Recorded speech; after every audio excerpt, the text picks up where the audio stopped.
Welcome, welcome, welcome to this edition of Sagionic 1027. We are so glad that you decided to join our broadcast, and we're especially excited to introduce you to our guest.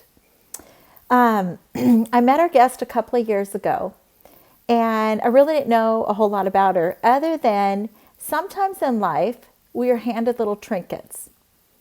And what may seem insignificant to someone else becomes cherished to us.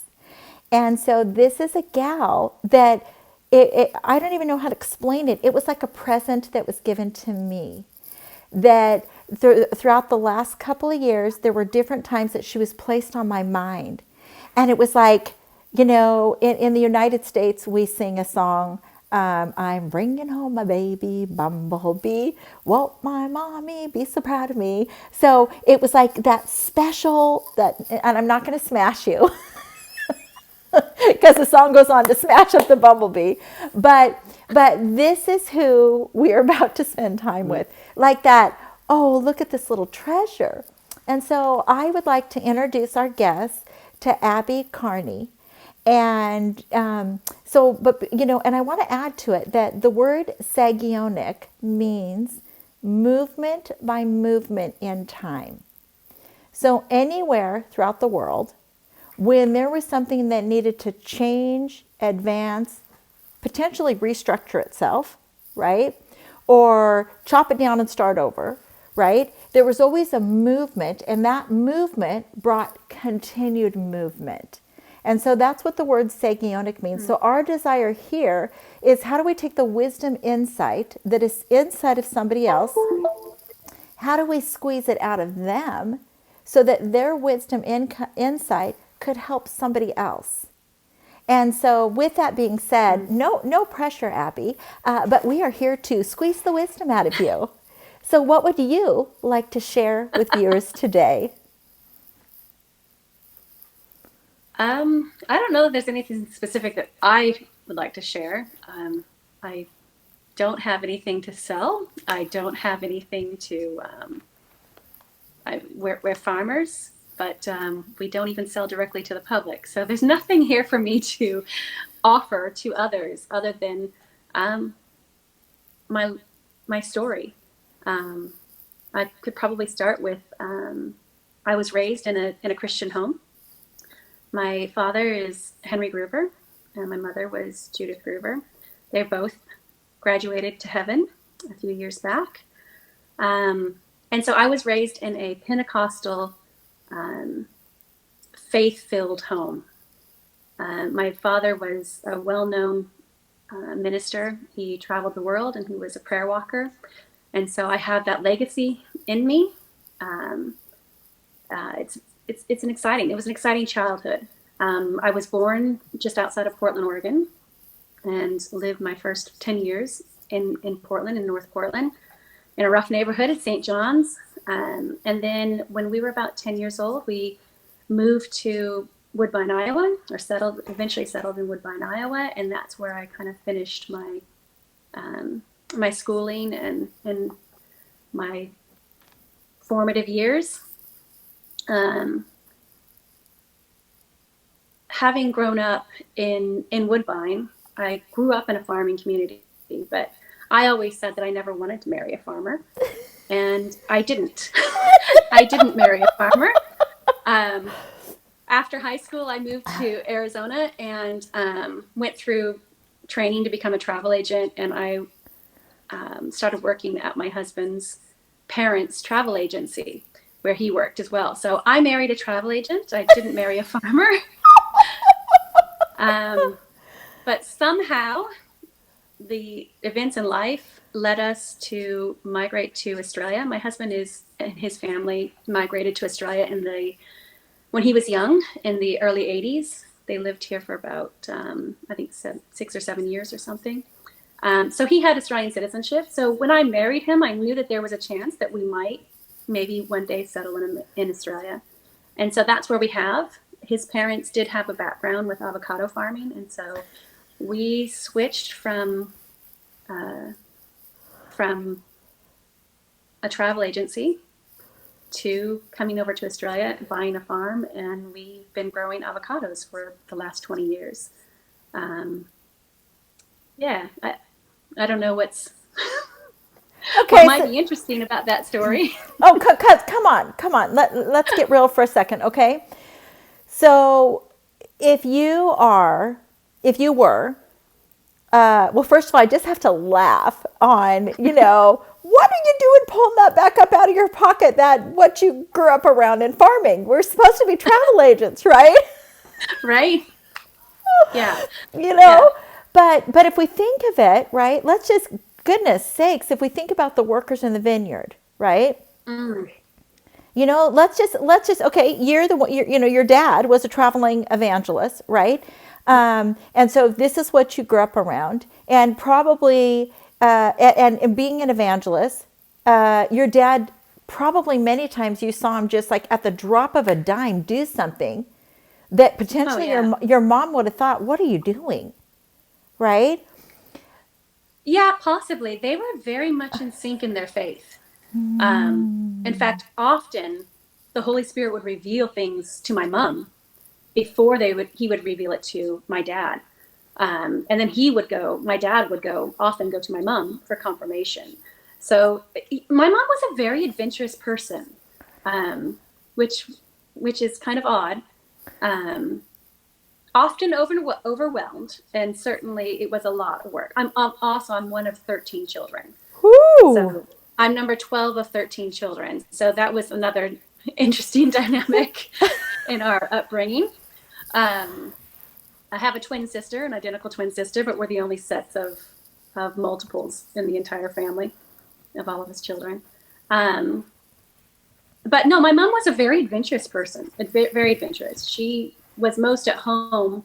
I remember her talking about when she was younger, she would often see airplanes flying in the air, and she would just want to be on it and just want to go somewhere.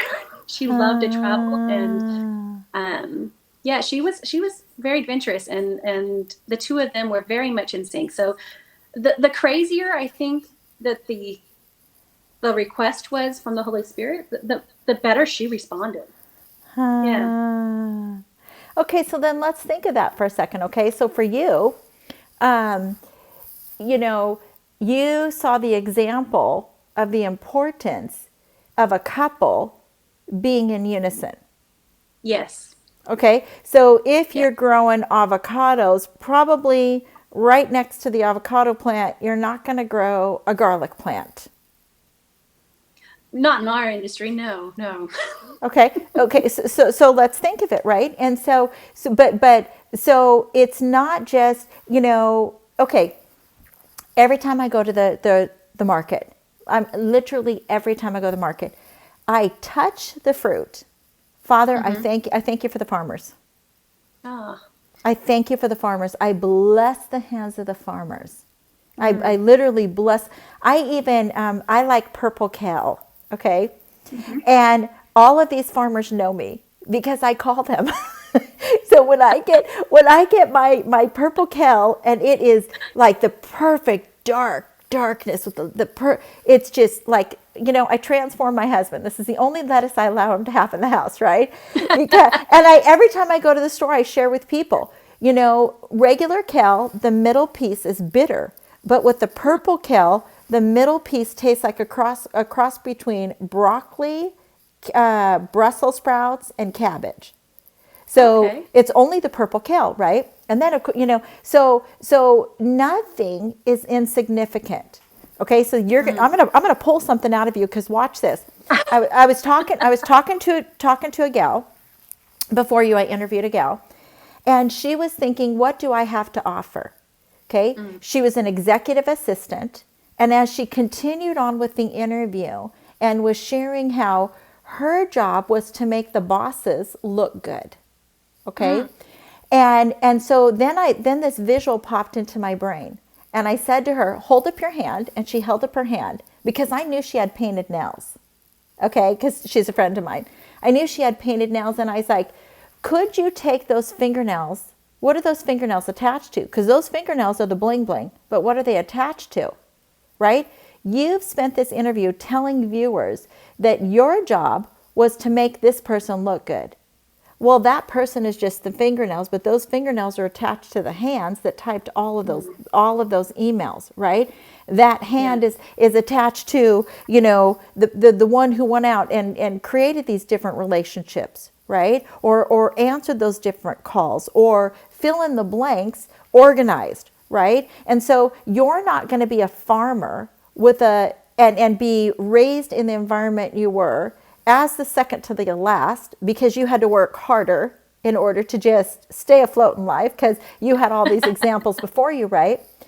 So when you think of Abby, right, and you think of your skill set in what you've chosen to master, that's what I want you to share with people.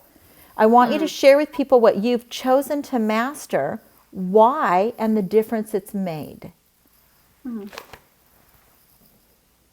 Um, I don't know that I've mastered really anything.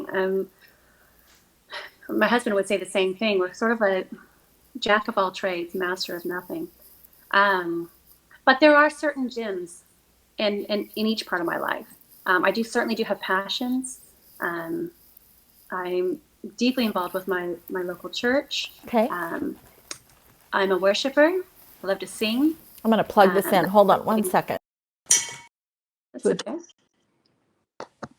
Okay, so a passion of yours is singing, right? So if a passion Yeah. of yours is singing, then you haven't just sang one tune in the course of your life.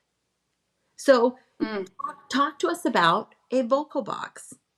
Talk to us about your chords, how you've decided to spend time learning how your tone sounds. I think that probably in all aspects of every passion in my life, I love to encourage people. Okay. And in business, probably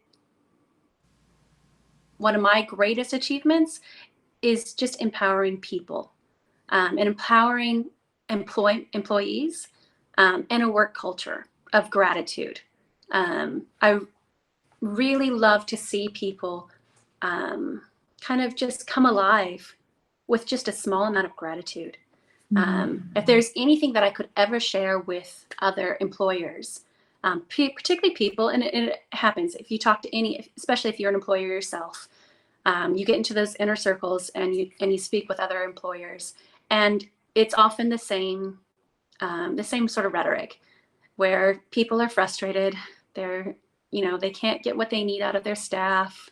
Um, their staff are unreliable or whatever it might be.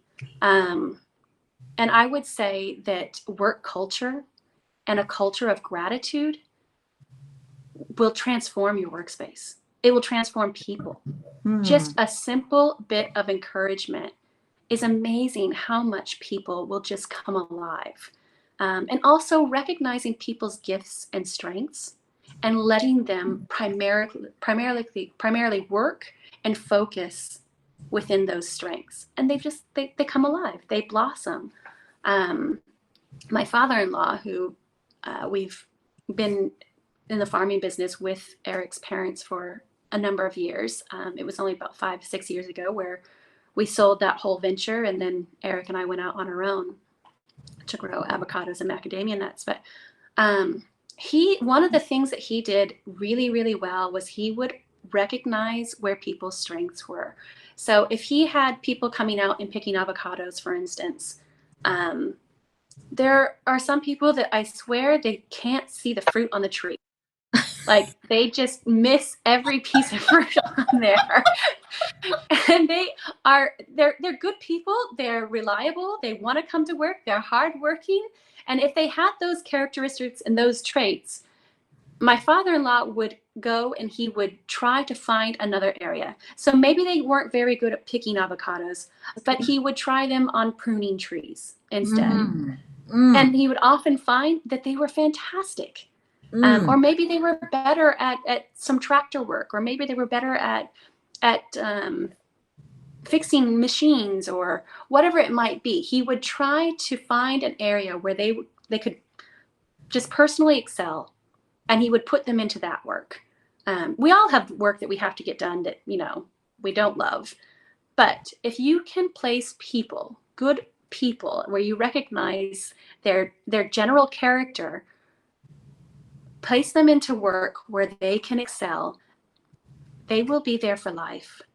And they will love it. They will love to come to work in the morning. We've had lots of people. They were in our pack shed that we had a number of years ago that we've sold now. But we had a number of people working for us that were older. And I loved them. I loved the older workforce because they had a lot of years of wisdom, a lot of years of experience. They were reliable. They were trustworthy. They were honest people. And yeah, they maybe not weren't the fastest, but they were steady. And at the end of the day, they were often keeping up with and sometimes even excelling over some of the younger staff. And there were times when I would go out and we'd hand people their pay slips, and I would just thank them for their week and thank them for their hard work and their dedication. And they would come back and they'd be like, oh, no, thank you. Thank you for your pay. And I would have to tell them, no, this is not a gift. You earned this. This is what I owe you for what you have given to me. For your time and your effort and your hard work, you've earned this. This is not a gift. This is not something that you thank me for.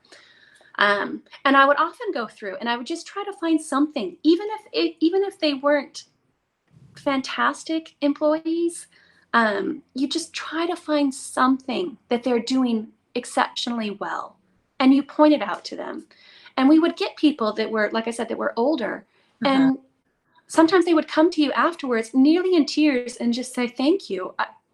I've never had a boss tell me that I was doing a good job. And I'm thinking, they've been in work for decades, and it breaks my heart that they've never had somebody tell them, hey, you're doing a great job. Hey, this looks really good. Thanks for that. Hey, your workspace is really clean. It's tidy. It presents well. I mean, just the simplest thing. And you would be surprised by how people just come alive just with a little bit of encouragement. The silliest vision has come to me, and maybe because I think it was shown around winter time, and we're winter here in Oregon, and it was the little train, right? There was some kind of nursery rhyme train story, right, where the little train was, I think I can, I think I can, Yes. I think I can, I think I can, right? And it does it. I don't know who, somebody said a quote on, people are dying daily for a word of encouragement, right? There's some kind of famous quote that's out there. I can hear it, but I can't bring it out in my mouth, right? And what a difference it makes. A couple of weeks back, we interviewed somebody who owns the Dale Carnegie Institute in Texas. And he said that, because he's friends with everybody in his business, and he said there was somebody who had posted something on Facebook and said, I can't wait for tomorrow. And she couldn't wait for Monday to go back to work, to be around all the positive voices. Yes. And a gift of encouragement is huge, because tell us some examples of how, when you've chosen to allow that positivity flow through you, how you've been filled back up and then some. Oh, yeah. It comes back to you almost immediately. We would have staff that would go in and we were in a small town. We've recently moved to the Sunshine Coast now, but our farm is located in a small town, small farming community up in central North Queensland. And we would often have people that, were friends of ours and other business owners, and they would be like, oh, so-and-so came in and they just raved about you guys. And just talked about how great it is to go into work that morning, and how great it is to just to be there. And it's amazing, because these aren't we certainly don't work to receive these kind of compliments and that sort of thing. But yeah, it does. It just fills you. Um, and it creates a culture too, and something that a culture that you really have to protect and make sure that people are also interacting well with each other and protecting that culture. The other thing we would do is we would often try to make sure that a, a spirit of positivity was was almost always exuding from us. No matter how tired we were, no matter how exhausted we were, we would walk into particularly the pack shed during packing season, because they would get long. The pack seasons would just get really, really long. And, you're often working 6-7 days a week sometimes. And by that sixth and seventh day, everybody's exhausted. But we also always understood that no one is going to lift that space more than from the top down. Oh, Like, they're oh, not going to be lifting it from the bottom up. I'm yeah. not going to walk in there and expect to be lifted from people who are equally as exhausted as I am. But if I can walk in there with a smile on my face and a little bit of compliments and gratitude, it lifts the whole atmosphere. Abby, that's really beautiful that you said that, because I was thinking of another one of my friends that I interviewed was Bob Johns, and he is the fifth generation of pea farmers. Okay, Okay. shortly after I met him, okay, um, I remember hearing about his retirement party, and the Mhm. mom, sister, and me, who just loves to encourage people, right? I wanted to go, but then I thought, okay, everybody's going to think it's silly that this person that just surfaced into the world is wanting to go and celebrate this, at this retirement party, right? But then I heard afterwards that every single person in the community that had aided in the success of his pea farm for 40 years, that was still living, Mm. was invited. And Oh, wow. he turned around and gave gifts to each Uh, person. And it speaks volume of what you said, because yeah, he knew that his success came from an entirely. and so to hear you say that, and it's funny, not funny, I love that you said it comes from the top down, because I Yeah. saw a visual. Oh, this is good, we're going to have to use this cord of my phone. Okay, I saw a visual, and in your hand, both of your hands, it was moving like this. Okay, and as you walked, it moved like in both of your hands like this, right? Mm. And um it kind of just like moves back and forth, almost like balls at the end of it, a bunch of balls at the end of it. So you know how you have that one thing where the balls come clinging together like this, Yep. right? Well, now have a whole bunch of them, and now you're walking around, it's on both of your hands, Yeah. and it makes it's there's sound there, right? But in my mind, I'm like, Lord, what are you showing me, right? Mm. And I saw that oh, it almost makes me want to cry. I saw that if you can manage well one area, you will be given more areas to manage. Yeah. Yeah. So, and how if you and your husband chose not to manage well the travel agency, right? So Mm. tell us a little bit about, go back, okay? Go back however far you want to go, and speak into work ethic. You're not where you are today unless you went here yesterday. So Mm. tell us the importance of work ethic in any line of business. Yeah. Yeah. Well, it's important in any aspect of your life, even. Um, for us, obviously, I mean, you have to get up and show up every day. That's a big part of it, being reliable. Um, but for us, we're entrepreneurs. We've gone out and we've planted our orchards. We didn't purchase existing operations and that continue to run. we've gone through and we've planted things from the ground up. Nearly all of our avocado orchards were once sugarcane fields. And so we stripped out all the sugarcane and we've planted baby avocado trees by the tens of thousands. And when you're working for yourself and when you're an entrepreneur, you have to be willing to back up everything you do with hard work. There is only, and especially with farming. I mean, farming is a volatile business, and it's often feast or famine, and so you have to be willing and have the ability to put everything you've got into it, and you have to have the ability to live on nearly nothing. Everything and everybody gets paid before you do. That's right. When you're in business and when you're in your own business. And so you have to be willing to back up everything that you do. You can make the best laid plans you can possibly have out. But if you're not willing to back up everything that you invest with hard work and dedication, there's very little chance of success.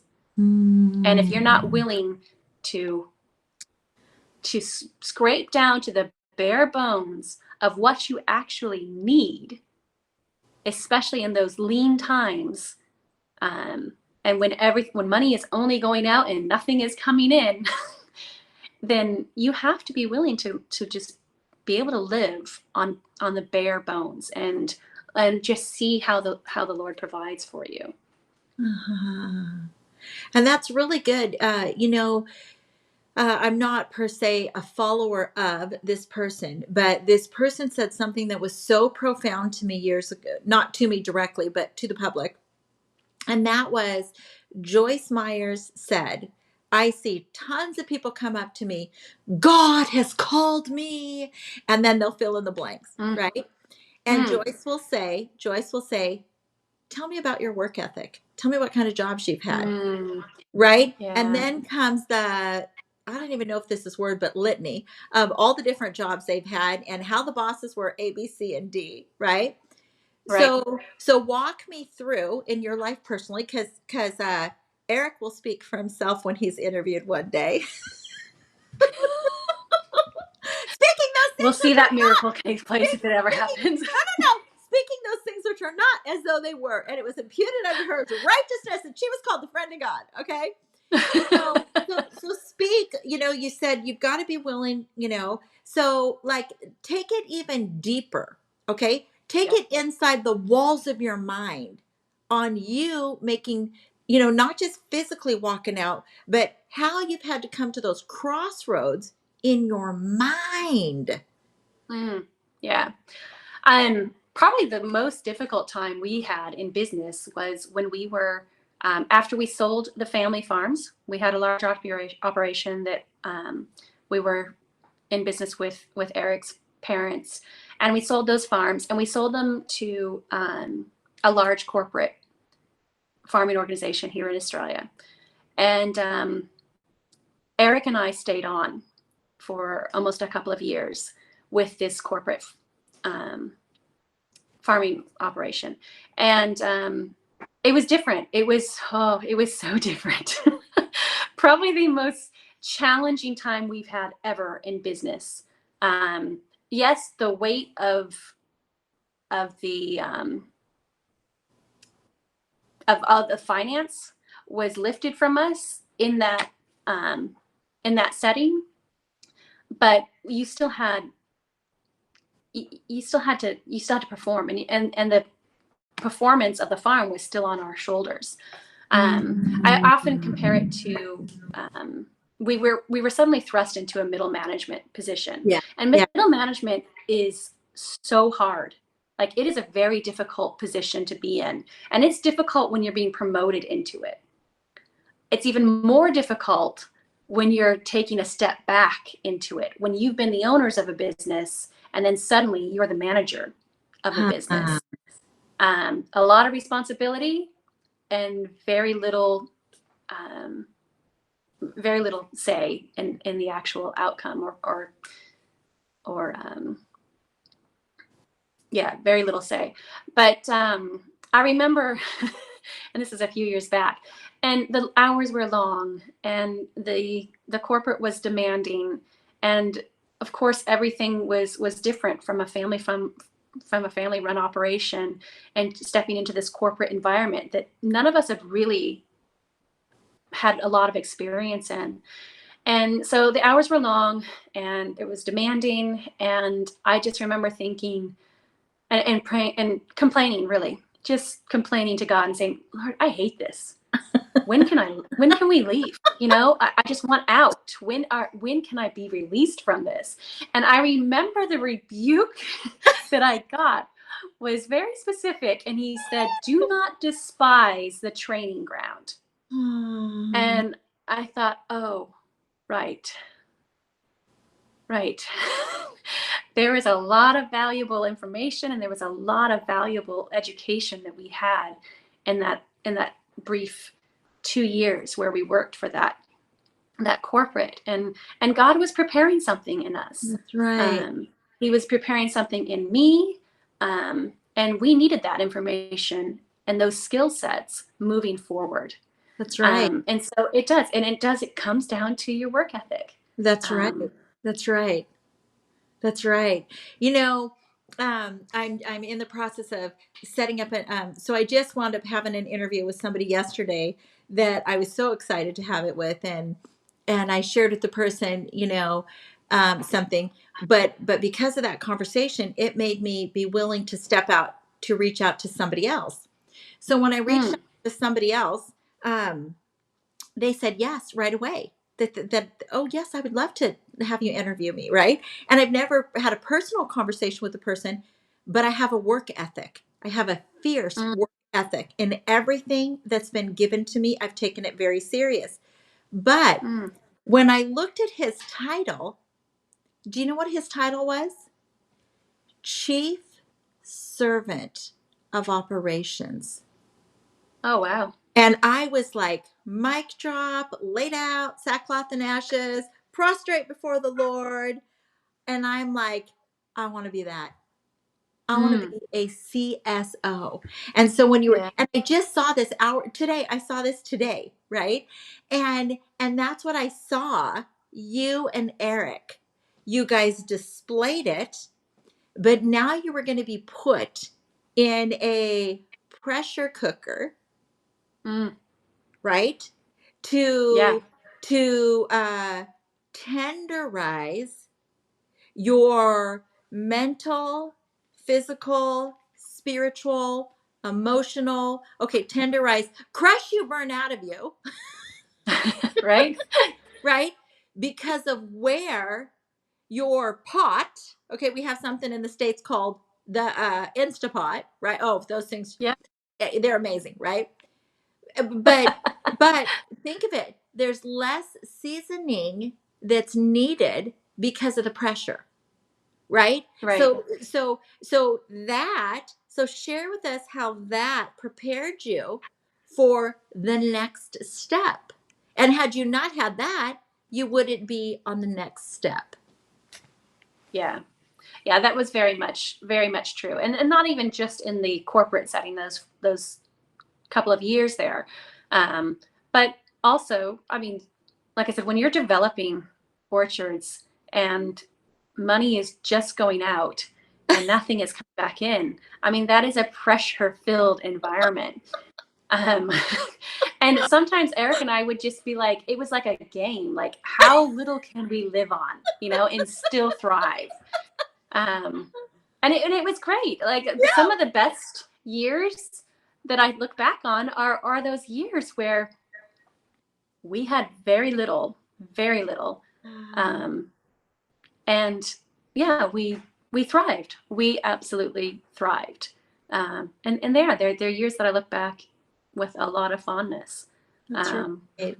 Probably not so much the years where the children were so little. My boys are only 15 months apart, and they're young men now. They're 19 and 20, or 18 and 20. But wait, those years. You only had two? You only had two? Only had after two. You came from 13? Yep. My mom used to say that a lot. She used to say, "Oh, you guys are such great parents. You need to have more." And I'm like, "Mom, we're great parents of 2, not 7." Yeah. Yeah. So yeah, that's yeah. But yeah, we have 2, and we love. I'm a mother of boys, and definitely who I was called to be, and I love it. I love my boys. Yeah. Um, but I love Eric. I love working with Eric. It's not always easy working with your your partner and your spouse, but we've always loved it, and we've always worked together. I met him at his parents' travel agency. He was working in um, another division, so we met at work, and we've been working together for. I mean, we just celebrated our 22nd wedding anniversary in November. Um, but yeah, so it's just a natural environment for us. We love to be around each other and love to work beside each other. I love Yeah. to support him, and he supports me, and it's just yeah, it's a beautiful thing, a really beautiful thing, especially in farming and in a family farming environment. Yeah. Yeah. I've talked to want to say you're the fifth person in the last month where either it was always that way or where either it was the husband or the wife that shared. We were, we did our own vocations, and then we were brought together, and it was the best thing that ever happened. Mm, Right. And how, even somebody I interviewed yesterday was saying how her husband was in corporate America and she was here, and her husband literally is leaving corporate America because this new thing that she decided to engage in has advanced so much that the husband's like, yeah. oh no, I'm not gonna build somebody else's dream and vision. I'm going to come over here and I'm going to Mm, build our legacy, our yeah. vision, you know? Yeah. And so share with viewers. We probably got about another 10 minutes left.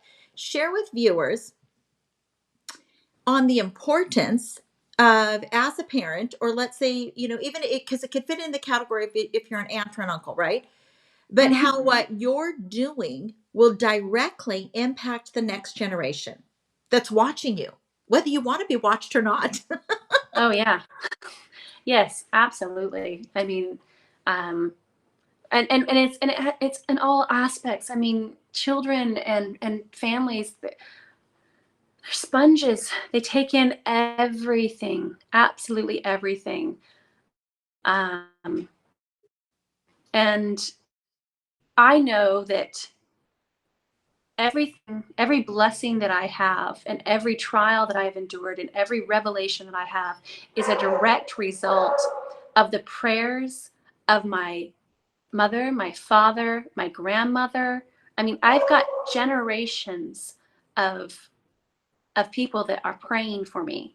Um, my boys are not in any relationships at the moment, but I have been. I don't know who their future spouses will be, but I know that I've been praying for these girls for you know the last 15 years. Um, I know that they're coming, and so that legacy, I think, of prayer in your children's life, no matter what kind of life and no matter where life takes them, and what kind of experiences they need to have in life, and how they find their own faith, and their journey to finding their own faith is going to be different for everyone. But I know that those prayers and that intercession, I think, is probably the most powerful tool that parents have, is interceding for their children, because they don't go unanswered. They don't go unanswered. That's really, and I really like, Abby, how you said um, their faith journey is their own. Abby, that's It a book. is. That's a book. That's a title for a book. Their Yeah. faith journey is their own. Yeah. It is. And there's Yeah. freedom. There's freedom in that. Would you say there's freedom in that? And at the moment, I mean, I'll be the first to admit faith. There is freedom in that. And having grown up in a household where, I mean, we went to church several times a week, and our obviously we had a vibrant faith-filled home. But at some point, we all had to decide, every single one of us 13 children had to decide, okay, what does our faith? We had to stop riding on the coattails of our parents' faith and get off of that, grow up, and find faith for ourselves. And sometimes, you see some extraordinary and that find that very young. Yeah. There are some that find it in Sunday school. They find their faith in Sunday school. And some, I know I didn't find my own faith, though, until I was in my early 20s. And my dad actually planted me in my church here in Australia. I hadn't been attending church. I had, I certainly had my salvation and that sort of thing, but I hadn't been attending church since I left high school. I hadn't attended a church regularly. And my parents came over, because probably they're about their third visit, the third, maybe fourth visit, that they came over to Australia after we moved here. And when we had the boys and that, because they were both born and raised over here. But my mom came first on that trip, and my dad was meeting up with us. He was coming from Japan. And my mom said to me, she said, Abby, Dad's not going to continue to come and visit here unless you find a church. And I'm like, what? Oh. Oh, right. Okay. So I'm like, well, there is this little church I thought about trying. And yeah. And so Dad came. We all eventually settled into this church. And he planted me in that church. But it was there that I found my faith. And that I connected to the Holy Spirit, that I became filled with the Spirit and found my faith. And so that's not something that I try to put onto my own children. I certainly encourage them in faith, and I certainly pray for them. They don't have a choice in that. And, and that's okay. They do have a choice whether or not they want to respond, and how they respond is certainly their choice. But they don't have a choice that their mother is going to be praying for them. That's and right. Interceding for them and watching their actions and taking them to the Father. And one day, there's no choice. They will respond. That's right. That's right. And I really like what you're sharing, Abby, as far as be the example, right? So they have to see that their mom functions in peace. They have to see that their dad functions in peace. Yeah. They have to see it. They have to see, okay, come on. They are, there's a terminology that says grown amen. My husband uses that because we have sons. We have men sons, right? They are grown amen, and they're going to have to figure this out, right? Mm-hmm. So as, yes. They are. And so with that, they have to have been in other environments with their friends where potentially their friends' parents didn't have the same peace that their parents had, right? That's not rocket scientists to see the difference. They've had to have seen it. Honestly, they've had to have seen it. Yeah. Yeah. Even just being in a family that their parents are together. Yeah. And love each other. And are loving towards each other is a huge example. And seeing how two adults in a relationship work through conflict and everything else, because conflict, of course, is inevitable and necessary. Yeah. But just for them to see and have that example. My parents were married for, goodness, 45 years, 46 years, I think, when my mom passed away. And my mom and dad had a challenging marriage. They were very much united in faith, but not always. They didn't always get along. Okay. And I remember, but they were committed. They were 100% committed to each other and committed to marriage. And sometimes they were miserable in it, to be honest. Not always, and I'm certainly not. I'm not trying to muddy their legacy or anything. But sometimes they were miserable together, and it taught me that commitment is one of the most important parts of a functioning part of a functioning relationship. And you can be miserable committed, or you can put the work in and have a really fantastic relationship that is grounded and rooted in commitment. And knowing that you can make mistakes, and knowing that you can, and that's another thing, even in employment, and when it comes to encouraging people too, is allowing people to grow through mistakes. Yeah, that's like good. chastising people because they've made a mistake is just, it's counterproductive. It Yes. makes you feel better for a moment, but it's completely counterproductive. All it does is just break their spirit and make them paranoid and also fearful. But also it just makes them hide. If they make another mistake, they just want to hide it. They don't come to you. They don't come to anybody else for help. They often will make it worse and bury it. But if you have a culture and a workplace and a family environment where people are allowed to make mistakes, then that's a place of growth. Yeah, that's so good. And somewhere in my life in the last, who was it? Oh, somebody who came and stayed in our home, said that she'll never forget the day she made, oh my gosh, it was like, I want to dare to say it was like a $250,000 mistake. Okay. Oh, And that's hard. and how the boss graced her. Just Wow. this grace 200, it was either 250 or it was 5. It was big. It was a biggie, right? And just completely graced her. Like graced her.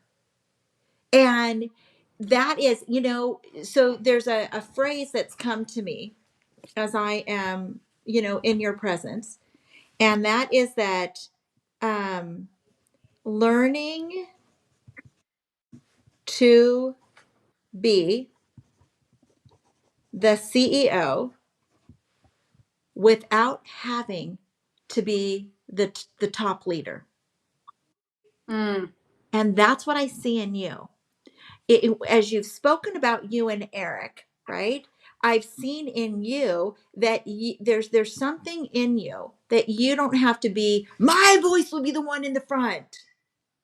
No, I'm yeah. okay to lead without, I see that in you. I see that in you. And how you are going to be able to communicate and share that. It's this thing I see you globally being used amongst many, many, many, many, many, many, more than I could count, corporate settings.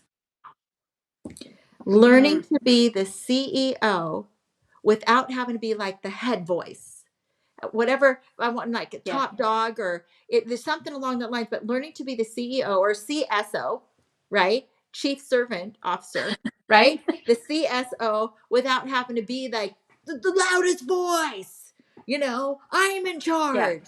And that's what I see in you. Um, so what would be your closing? Come on, guys, do this. What would be your closing 3 points? Come on, people. What would be your 3 points that you would share with our viewers today? I would say encourage people. Find anything. There's that old adage, if you don't have anything nice to say, don't say anything at all. But there's a lot of truth and there's a lot of wisdom in that. And it doesn't mean keep your mouth shut. It means find something, find the good that you can comment on, that you can draw out of somebody, because that's what you're doing. You are drawing the best out of people when you just simply encourage them. I would say intercede for people. If you can't find that good in them, I would say then that's your cue to pray for them. That you can pray, that you can intercede on their behalf, that they have breakthroughs in their life. And it's powerful. It is powerful to do that. Um, yeah, that's probably my biggest points in life, is to encourage people and to pray for them and to intercede for them. Yeah. So And I you can love do that in any environment. That's the best thing about being able to pray and any. intercede for people, is it doesn't matter what environment you're in. That's right. Um, That's right. we very rarely brought overt faith into our workplace, Uh-huh. because we're not interested in forcing people into faith or making them feel uncomfortable in their current positions. Um, but you can always pray, and you can do it silently. They don't even have to know you're doing it, and it makes a That's massive, right. massive That's impact. right. Because as image bearers, right? Every single Mhm. human bobbing around on earth, they're an image bearer, right? Yeah, And I'm sorry, I don't think the Bible says, I only want you to pray over, I only want you to speak good over, I only want you, it doesn't say, let no no, corrupt communication proceed out of your mouth, only towards believers, right? Yeah, but only that which is edifying, that it may yeah, minister grace unto the hearer. yes, And yes. you are a living example of that. Nobody said you had to be perfect, you know. Did you Far did from you it. did you ever see the movie? I just love it. The movie Ever After with Drew Barrymore. Yes, the Okay. Cinderella story, right? Yeah. Okay, but Yeah, this is one of my favorite parts, right? Where the stepsister, you know, is in to having this conversation with the queen, right? And then she right, gets up and goes behind the scenes, right? She's throwing a fit, and then she comes back and she goes, "It was a bee. It was a bee." right. Right? But there's Yes, a lesson I in remember that. that. You know, there's a lesson in that. Great. Have your fall apart moment. Right. Come back and professionally re-engage with life. Yes. Yeah. So, Re-engage with life, and bring light and bring peace. yes, Blessed are the peacemakers, not the peace people, but the peacemakers, the ones that are going to come in and bring peace into chaos. that's right. That's right. That's so good, Abby. You know, I want to honor your time, and I really thank you from another part of the world um, for allowing this to take place today. I will, you know, I will continue to lift up your family every time the Holy Spirit says, "Pray for Abby." Yes. And so thank you so much for your time. I'm looking forward to the further things that will happen in your future and how you Hmm. will be used around the globe to speak into leaders Yeah. in showing them truly how to be chief servant operators. And Yeah. I love that. what a difference it's going to make in the world. Yeah. So Amen. yeah, so thank you. And for all of our viewers at Sagionic 1027, we thank you for coming. And until our next broadcast, may the Lord bless you. May the Lord keep you. May the Lord make his face to shine upon me. Blessings. Bye. Bye. Whoops. Get over here, screen.